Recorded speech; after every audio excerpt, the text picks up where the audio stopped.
Welcome in, ladies and gentlemen, boys and girls, United 96 here on the RFQ Refugees podcast. Ted here, John here. Um, We got a Yeah. we got a quick 25-minute show for you here, doing roster decisions, breakdown for 2022, looking at the players who are still on this roster, if we want to keep them, if we want to get rid of them, and then that's it. And then that'll be the last DC United show for the 2022 offseason because there's nothing left to talk about unless something crazy happens.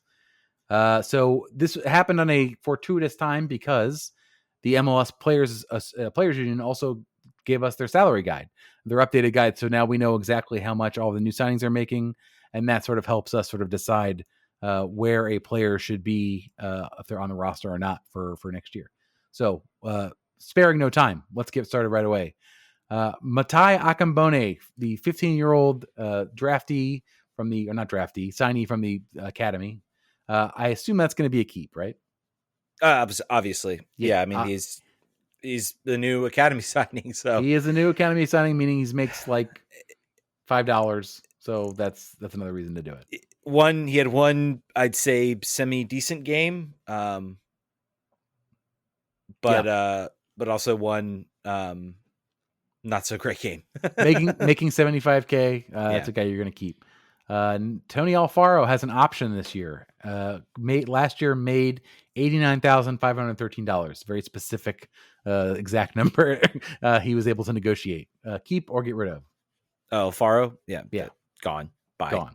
Yeah. I would agree. No option exercise there. Nope. Christian Benteke, an interesting one, making $4.14 million, $182,000 for a full season with DC United. Obviously, he's not going anywhere next year. So he's not much of a keep or get rid of conversation. But I think we can talk about for a second what does he have to do on a club that spends more money now, and we'll talk about this sort of as a theme. A club that is spending money on marquee players. What does he have to do in the field to justify that sort of dollar tag? I mean, this team has to figure out this team. I think what we learned from this year. I think he still can be a decent finisher. He had opportunities in front of the net. I think it was a weird year overall for him. I'm pretty sure like he only really appeared in like the final like 4 or 5 games of the year. I think that's right. Like, I mean, his visa process took forever. Like from when he was announced to when he actually played. He missed about a month of games, I think. Yeah, if I recall correctly. It was an odd time for him to come in, all around odd, I guess is the way I can describe sort of how he came into this game, to this team. The team was dead in the water pretty much. I think by the time he took the field, like playoffs were gone. There was no hope. I think what we learned is that from a on the ball skill perspective, he leaves a little bit to be desired. I don't know if it was rust. He didn't play a whole lot, but this team I think has to figure out a way to get him the ball and to get him into spots where he can do that one-time finish. He can be that kind of physical fox in the box type player. Honestly, if they are relying on him to drop back, to hold up the ball, I think this team is going to be in big trouble. He can play the one-time pass and maybe make a run, but he's not going to be a guy who's going to dribble on the ball clearly because he looked really bad. It's a struggle too, right? Because he is great at hold-up play. So, in a universe where you're a Premier League team and $4 million is a pittance to you, like he would be a great second striker to somebody. Like he could do that, but instead, DC United is going to have to spend money on service guys, on guys that can get in the ball. Right now, they don't really have any, and we'll get through this roster. It's like that's not the strength of this team at the moment, really, the way it's constructed. Miguel Berry. Interesting, $120,000 and has an option year. He was acquired from Columbus Crew for a very small amount of GAM. Not very. I think it was like 200,000. So it was not nothing. What do you? I would say, based on the review that we did of this season and sort of our eye test, Miguel Berry is leaving something to be desired from my perspective. What do you think? Keep or get rid of? To be honest, yeah, I'm gonna go with get rid of. I think he did not do enough. I'm hesitant on a lot of these players. Some of these guys that particularly came here in the summer, whether to give the final grade on him. But I mean, I expected a little bit more from him. I don't think he had a single goal, if I remember correctly. No goals. So in my mind, yeah, I don't think he's going to be back. And it's a shame because he had some good moments for Columbus. I mean, there was a lot of talk about him being the premier striker for Columbus. Yeah, and then not so. Yeah, I say also get rid of. He would be like the fourth striker on the roster, but still, why even mess with it? Let's not even play around with it. Steve Birnbaum, $750,000. His contract is not up. He's got another guaranteed year. Certainly had an uneven year. Scored 2 goals. Had a red card. I remember. Now I get to know of it. I have a very unique, or not unique, a explicit remembrance of it now. I would say I would like to get rid of him, but I think you're gonna have to keep him. That's a lot of money to eat. Or you got to find somebody else that's willing to take that contract on. Yeah, I mean, I think maybe your option here is if you get rid of him, you're not going to be able to get rid of the whole contract. Right. I think That's true. you could find a team that would be willing to eat a certain portion of that contract because I think he still brings a lot of MLS experience. My projection is he will be left unprotected. Well, I guess actually DC's ineligible for the expansion draft. And the 1 year we might actually win it because we're not eligible for the expansion draft. I've been talking to that up, and I just remembered we're not eligible. That hasn't been announced yet, I don't think officially, but if it goes the way it always is, because we had Joseph Mora taken in the expansion draft, we are not eligible for the expansion. Can we opt in to the expansion? Can we just say no, it's cool, take one of our players, please? With the expansion draft has changed into we force players on their team. It's like, you have these 4 players now. That's how your roster is constructed. You don't have a choice. Sorry.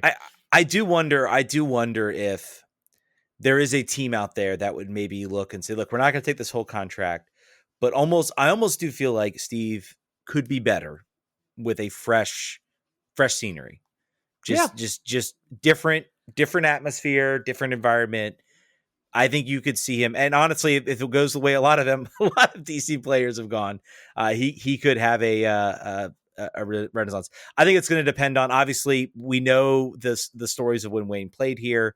He and Steve are really close. I think that might keep him here.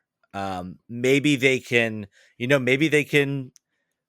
go to Steve and say, hey, is there any way we can renegotiate this contract where we can still, maybe we extend it, by a couple seasons, you still get your money, but it's, maybe backloaded again. I don't know if they even want to get into that. Who knows at this point? He's clearly overpaid from how the defense looked. It's tough. I think that's a tough situation for the team.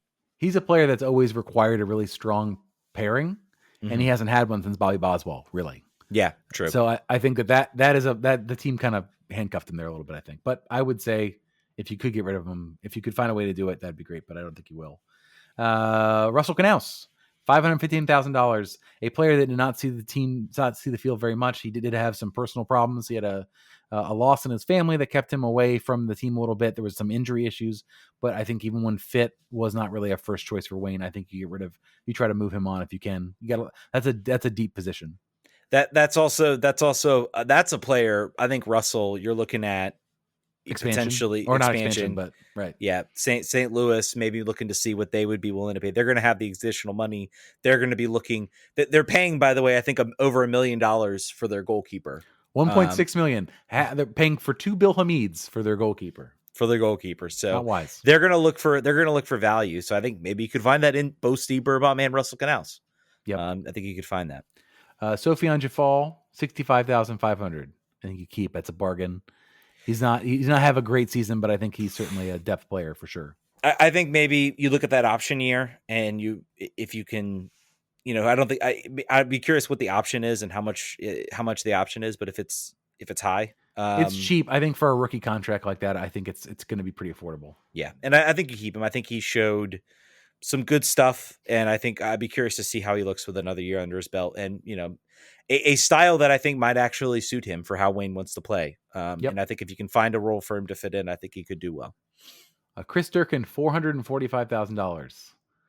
That's an interesting one because that's not his cap hit because he's on the under 22, and I don't know when that changes.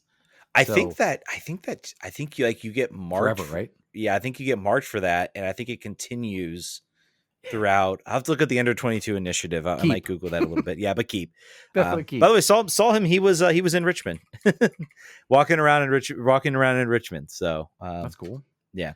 SC Lad makes a point that Jafal takes up an international roster spot. Certainly a consideration. And we'll talk about that again with another player here. You gotta think he's close. Yeah, green card eligible potentially. You gotta think he's close. To green cards. Yeah.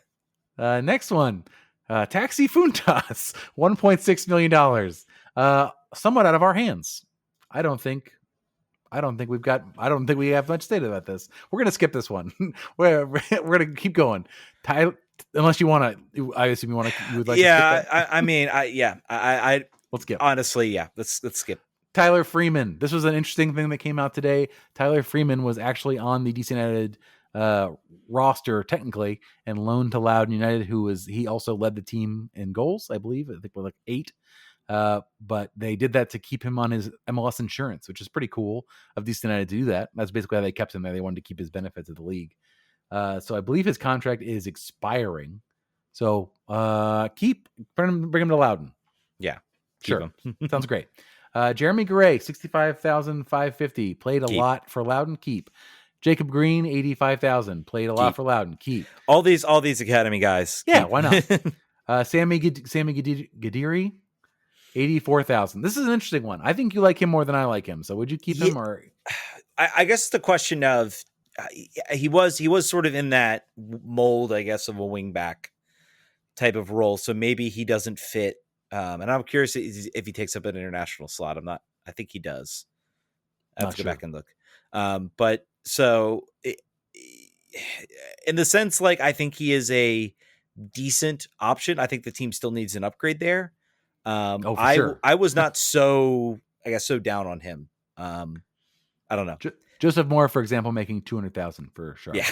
I mean, compared to Joseph Moore, honestly, Joseph Moore has done nothing for Charlotte, did nothing for Charlotte all year. So I don't know. I like Sammy. I'd say if maybe you negotiate that option, maybe there's some room there. He's still cheap. And I think he was one of the few players I thought that showed semi decently this season. Yeah. And if we're looking at enough this to make me want to hold on to him. And if we're looking at this realistically, many more of these players than we say go are going to stay because they're not going to turn over 14 roster spots anyway. Bill Hamid, $700,000. Goodbye, Bill. Thanks for your service. Brendan Hines-Ike, $417,000 guaranteed comp.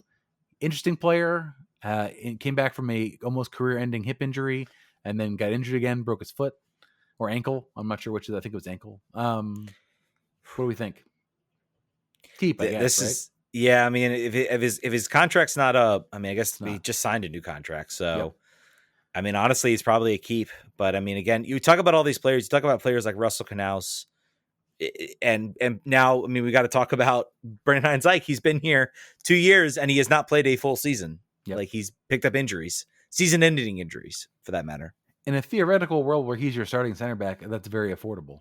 But that is a theoretical world because he's never stayed healthy. So tough to say. Jackson Hopkins, 65.8. Keep. I would like him to go to Loudoun, actually. Based on I looked at his advanced stats, and he was like under 50% on every statistic. And I think that maybe he would do better. I think it was good that he got so much playing time on a horrible team because he got minutes in MLS that maybe he wouldn't on a good team. But I think his development will be very important, and hopefully he does not stagnate a la Griffin Yao, a la Moses Nyman, etc. But keep, I assume, yes. Yes. Keep. Yes. Obviously. Ola Kamara, free agent, $1.5 million. Gone. Yeah, gone. I think he'll do. He's going to score 9 goals for some team in MLS next year. Yeah, just guaranteed. John Kempen, $84,000. Goodbye. Ted Kudipietro, $65,500. Keep. Ravel Morrison, $917,000. It will be here regardless. Yeah, he will be here for next year. Yeah, and then likely gone. Yeah, there's no doubt about it. Good for him. That was like when your old boss brings you into work and is like, hey, I need you here, and you're like, I don't really want to come here. Like, I'll double your salary. don't even ask questions. I'll take care of it for you. I think that's what happened there. Andy Nahar, $375,000. That's a keep. That's a bargain. Yeah, injured or no, that's a bargain. David Ochoa, $103,500, free agent. Hopefully he stays. You're basically talking about swapping at least some of that Bill salary out because he wants to be paid big. So hopefully, give him 550, 6. If we can get anything under Bill, I think that's a bonus in your hat. I think if you can do that, may not be able to. Chris Udoyatsam, 151,000. Keep or get rid of. I think he's got an option here. I think, is that right for him? No, if he says no, you have free agent here. Yeah. See, I look at this and I say, like, I basically right now I think you've got you have Sammy Giroudi and you have Chris Odiatsum competing for the same role, basically. Like, which one do you keep? I feel like you keep one of those and you don't keep the other, so to speak. Chris and double the salary. So if that comes into factor. Yeah. So I mean, if they want to go in and pay for him, I mean, I feel like both were pretty much the same. So I think maybe, unfortunately, I think for Chris Odiatsum, I think, it goes. I'm not sure keeping one or not keeping the other is going to like drastically change this team's fortunes. It will not. So I guess I look at this and I say, well, Sammy Giroudi is still, on an option year, which will probably be a little bit cheaper. Yep. And you keep him around and you open up keep around and you open up other roster opportunities. So the tough spot there, I believe this is Chris's best year by far. And it's first chance to play 90 minutes. And he, I think, showed decently well. But to your point, he did not make the team better. He's a player that you do not want to start. So if you're not going to have him start, and for depth, you got to save money somewhere. So I think that's a shout, particularly on a free agency year. Victor Paulson, $863,000. He's here. He's here clearly, and also his salary will go down next year. It was front loaded. That's why he's a DP. It will go down, I believe, dramatically next year. I don't have the numbers in front of me, but that's the case. Adrian Perez, 89,513. Goodbye. Scored, I believe, no goals for DC United. I don't think he played it all this year. I picked up an injury. He did not. Broke his foot twice. Yep. Donovan Pines, this is a good one. $152,000. He's on his option year. Goodbye.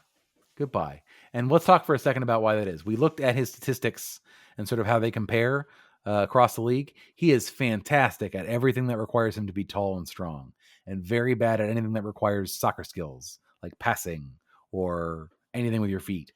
Like bottom 1, bottom 5, bottom 10 in the league in all those statistics. He's not going to learn how to be a good soccer player with good coaching all of a sudden at 24, 23, whatever his age is. He's been a professional now for a while. I think that who he is who he is, and I think that's not good enough anymore. I think, honestly, I think you're talking about a guy that I think could drop down to USL and actually be like a dominant defender. If I'm being truthfully honest here, I think he potentially this contract. I don't think he'll have anyone else really maybe all that interested in him. Maybe another MLS team takes a flyer on him looking for some depth options. But I could see a USL team saying, look, your body and your physicality is all you need. You're not going to be facing, Paul Arriola every week. You're going to be facing, Corey Herzog. That's League One. So you probably won't drop that far, but you're going to be facing much lower talent. I think Dane Kelly. Yeah. Dane Kelly. I think you can drop down a level and he could be successful. So yeah. Here's a funny one. Nigel Robertha, $622,000. Yeah. Did not feature very often for Wayne. Was injured some of the time. Also just didn't play a coach's decision quite a bit. I think you're talking a 500K sale abroad is what is in his future at this point. He can go back to Bulgaria. Yeah. We'll give him a half price deal. Here's another one. Martin Rodriguez, $597,200. Like beginning of the year, I would have said it. He looks okay. I mean, I think I would like to see us get a designated player to fill that role, but he looks fine. And then as the season wore on, it was just worse and worse and worse and worse and worse. And he wasn't 90 minutes fit for 8 games. He would always play 45 minutes. He couldn't stretch it. I don't know what they can get out of. I don't know how much is guaranteed. I saw somewhere on FootMob, I believe, that it was just a 1-year contract. 1 year guaranteed, expiring in 2023. If they can get out from this contract, I would do so, because that position is going to be, pivotal. Mm-hmm. That service that he was supposedly giving is important. So if you can get out of that, I would do that. Next up, Rafael Romo on $285,000. I think you might keep him as a backup. I think you might. Yeah. Because I think he might actually be better on a team where the defense is better, and maybe also if he's not asked to be a sweeper keeper. Is Zamata the new guy they just signed? Zamudio is under contract. I think that's your third. I He's think I young. think I think honestly that's your competition between You second think and so? third. I think that's your competition, Yeah. and I think whoever wins out in preseason is going to determine whether Rafael Romo is still here. Because the international spot's a problem, right? But Mhm. the price is good. The price is not so bad. Although for a backup, 285 is a little high, probably. I think he is a guy. He is a guy though that I think you can. I would not be surprised actually if they have him through preseason. They see what they have. You know, if it's David Ochoa, there's some other guy who's going to be the number one. They see who they have between the new guy they signed and Rafael Romo, and if they go to him and say, "Look, you know, if there's a lot of talk about Zamata being really good for Loudon, like he showed really well. So if he shows really well in preseason, and they think, you know what, we think this guy can be the number two, and Rafael Romo takes up an international slot, and I think you look at it and you say, I think they could find a loan somewhere. I think they could find something. I mean, So this maybe is John Kempen stays. Maybe John Kempen maybe, survives. So it's quite possible. Gasu Samake, $84,000. I would love to see him on a full season loan to Loudon where he's not taking up a roster spot. yeah. I don't know if he stays though. I think at this point, I think there's some guys here that you're going to start talking about mutual termination. He would be one of them. Rafael Romo also, I think, could be mutual termination on a contract. I think that could be the most amicable way to end all of this, is just to say, nope, we're done here. I think a lot of these guys that we see under contract, I think you're going to see several of them agree to some mutual termination. The one buyout I think could happen is Taxi Fontas. Yep. Hayden Sargis, 65.5. He is gone. He was signed to be a center back in a 3-back system that we don't play, and that's why he was loaned to Phoenix, where he starts every game. So goodbye. Yep. Drew Skundrich, 89,513. Mr. Andy Sullivan. Mr. Andy Sullivan. Yeah, gone. I think also gone. Gone, but honestly, I will not be surprised if he's back. I will not be surprised at all if he is back. If he still got some appearances under Wayne. I think, yeah, I could see him. Not many. But Certainly not as many as any other coach, but Hernan loved that man like nobody other than Andy Sullivan number one, and then Hernan number two, and who loves Drew Skundrich. Also, his parents are probably in the mix. Brad Smith, 591,250 coming off a second ACL surgery. Goodbye. Last spot here, Kamarni Smith, 85,444, taking up a roster spot. If he gets a green card, keep him. Or international spot.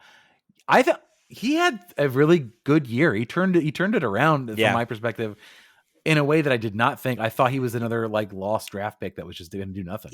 Here's the thing. I believe he played some times over at wingback. Yep, he did. At sort of how many times have we seen players, they come out of college, Graham Zusi, for instance, one who came out of college as a winger, converted to wingback, played well enough that, I'm not saying he's going to aspire to those types of levels, but I mean, if you can get a decent winger to learn the skill set to be a defender and can do decently in that, you can sort of shift that role, and then you become a threat on the attack when you kind of overload things and be very effective. We saw with Andy Nahar. He picked up the defensive really quickly. Obviously, for an MLS level, he played it at a youth level, and really became a very versatile player, and has really prolonged his career, probably longer than he really should be. Several players, DeMarcus Beasley being one, that shifted back. So we've seen this time and time again. I think Kamarni Smith could be that guy that shifts. Kind of maybe they looked and say, look, let's try to see if you can play this sort of wing back role. You're still going to get forward, but we're gonna it's either that or you're going to sit on the bench all season. Right. So the Kamarni's role basically was if we're down late, we'll bring you on, we'll change our shape, we'll lose a defender, and you'll play up more. He played wingback when we had a wingback system, and then I think that later he became like a straight winger. I'm more impressed than I thought I was going to be. He scored one goal, I believe. Maybe got at least one assist. So not prolific, but on a decent salary. And I think even if on the international side, the problem is going to be specifically for Wayne's roster construction, international roster spots are going to be key, because this man is not looking for the American player. He's looking in Europe. That's just where it is. That's the way it is. So that may be his cost, and that's the same thing for any other marginal international player.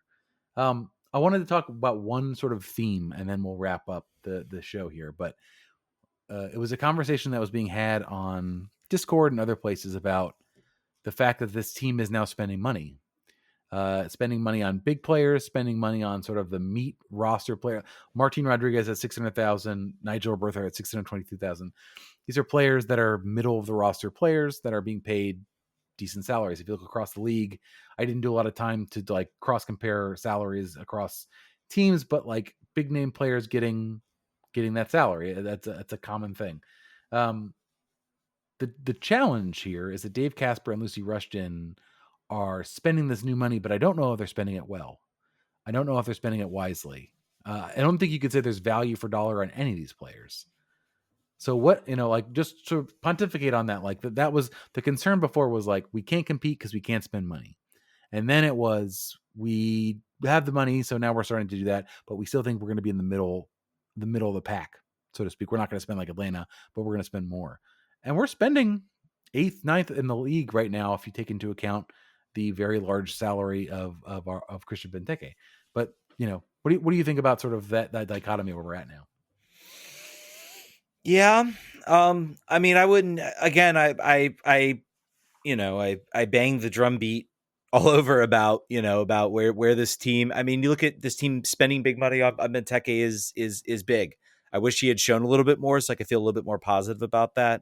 I mean, I think there's no question right now, early returns of this sort of Wayne Rooney build is that the money's not going to the right place. And it's now not just about, it's really, and it's always been this way. It's never about spending money. It's about, can you do it smartly? Right. Can you put together a roster that fits? Can you get cohesion in this team? And we've seen, time and time again, this team has been unable to do that. They've had little spurts where they've gotten some luck, like Wayne Rooney coming in and actually just wanting to be here. And I think there's some question, does Benteke really want to be here, or is he actually looking for a payday? And I think we're going to find out the answer to that question. I agree with you. I mean, again, it speaks again to, I still have no clue like what identity or what direction this team is moving forward. I mean, I know Wayne says we want to be a passing collective team, but I didn't see any other than maybe a couple times we tried to, play the ball around the box in the midfield. And we looked better when we weren't doing that, when we were moving the ball quickly and breaking lines. And so again, I really don't know. I really don't know what the direction of this team is. And I think that speaks to, I mean, they seem to be just kind of throwing money and saying, look, we're spending money. We're now on the charts when we talk about net spend. Stop yelling at me. And it's like, okay, well, that's, spending money is good. Like, you should be a club. You should want to spend money. But additionally, you also have to be smart about it. I mean, there are teams out there. Look at what Chicago did. They went out and got Shaqiri. They spent money this offseason. And it was no direction. No, I mean, I don't know if they even like asked Ezra Hendrickson, do you actually want any of these guys? And I mean, there has to be some sort of cohesion. Otherwise, you're just throwing money into a trash fire. And it's the thing that we both struggle with is the fact that Wayne is here for a year, right? Mm-hmm. And this team is being built to win now, and there's no consideration really to the future. And as fans, that puts us in a very weird situation about this offseason. It's like, we're here forever and he's here for a year, and some of these players are here for a year. So it's win it all now. And then where are we at again? We starting from scratch again. Is Pete Shuttleworth going to stay? Is that the whole thing? Is Wayne's assistant being groomed to like take over, get his first head coaching job at DC United? That would at least be cool, because there'd be some continuity from strategy. I don't know. That's not planned. That's just sort of people having conversations. Anyway, that the problem is the team is being built. It's a very much building the plane while you're flying it situation. There's not sort of a holistic approach in how they're evaluating, because it changes by each coach. So horrible season. This sort of ends our season covering this team. We're going to take a break, a well-earned break, to not have to talk about this club until date TBD, but sort of as the roster takes shape, we'll have thoughts. The season starts soon, but not that soon. There's certainly going to be a break here. And I'm hoping, a month and a week on, we've heard something about Taxi Puntas, so that gives us an idea about what are we going to do. Our whole offense is still very much predicated on his existence and playing on it. If not, they've got to go back to the drawing board yet again. So, yeah, man, 2022, we can finally close the door on this awful, awful season / year. Yeah, and hopefully, hopefully. I mean, I just hope next year's better. I mean, it can't get much worse, can it? I think it will be better. It's just a question of, can we, reach the playoffs? Even that, it's funny because in a 1 year rack them all up, let's go for it.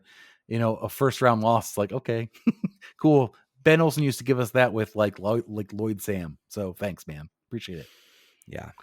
All right, folks, that's going to do it. Thanks so much for listening. We'll catch you guys sometime in the future. Vamos. Sometime in the future. Vamos.